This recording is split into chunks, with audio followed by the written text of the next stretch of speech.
Good morning student, welcome to online study. आज हम हिंदी व्याकरण का चित्र वर्णन के बारे में पढ़ेंगे। तो बच्चों, चित्र वर्णन क्या होता है और उसे किस प्रकार से समझाते हैं, आइए हम उसको परिभाषा के आधार पर आपको चित्र वर्णन के बारे में समझाते हैं।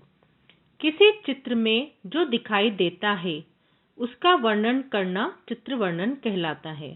तो बच्चों, चित्र वर्णन किसे कहते हैं?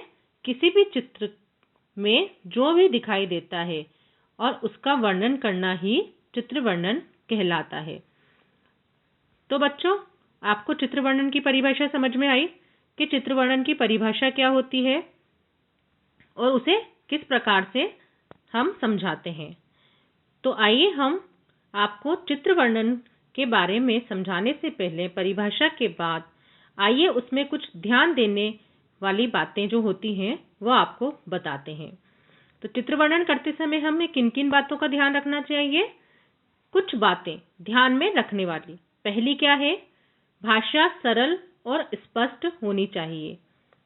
दूसरी, शब्द सीमा का ध्यान रखना चाहिए।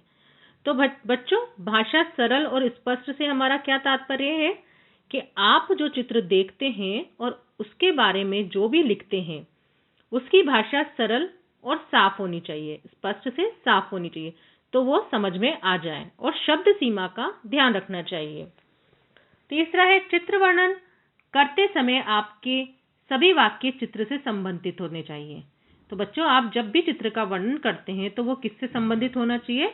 चित्र से संबंधित होना चाहिए। एक निश्चित क्रम से वर्णन करना चाहिए। हर चीज के बारे में बताना चाहिए। व्यर्थ की बातें नहीं सीखनी चाहिए।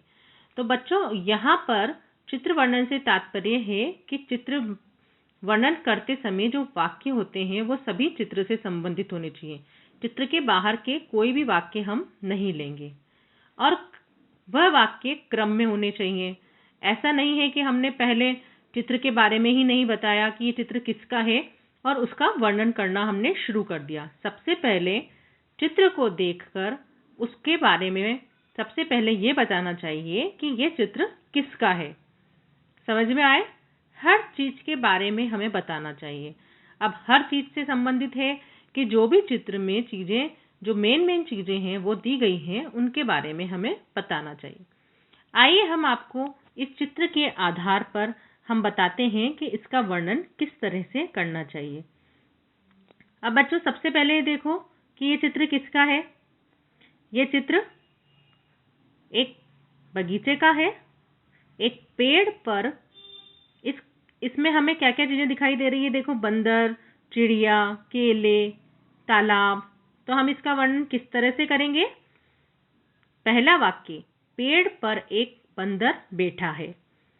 सबसे मेन इसमें क्या है? बंदर। तो वो क्या है? पेड़ पर बैठा है। बंदर केला खा रहा है। उसने टोपी पहन रखी है। पेड़ के नीचे भी टोपियां रखी हुई है और पास में एक तालाब है। तो बच्चों, आपको समझ में आया ये?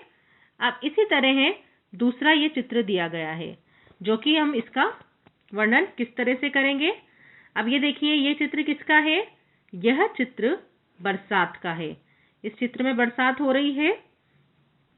एक लड़की छतरी लेकर जा रही है। कुछ बच्चे कागज की नाव तैरा रहे हैं। महिलाएं बच्चों को देखकर खुश हो रही है। तो बच्चों, आपको चित्र वर्णन समझ में आया? चित्र वर्णन एक कला है जिसे अभ्यास के माध्यम से बेहतर बनाया जा सकता है, इसलिए इसका अभ्यास बार बार करते रहना चाहिए। बच्चों, ये जो चित्र वर्णन है ये क्या है? एक कला है। आप अपनी भाषा के आधार पर भी आप चित्र का वर्णन कर सकते हैं। यानी चित्र में आपको जो समझ में आ रहा है वह आप लिख सकते हैं। समझ में आया आपको चित्र वर्णन किस तरह से करते हैं? धन्यवाद।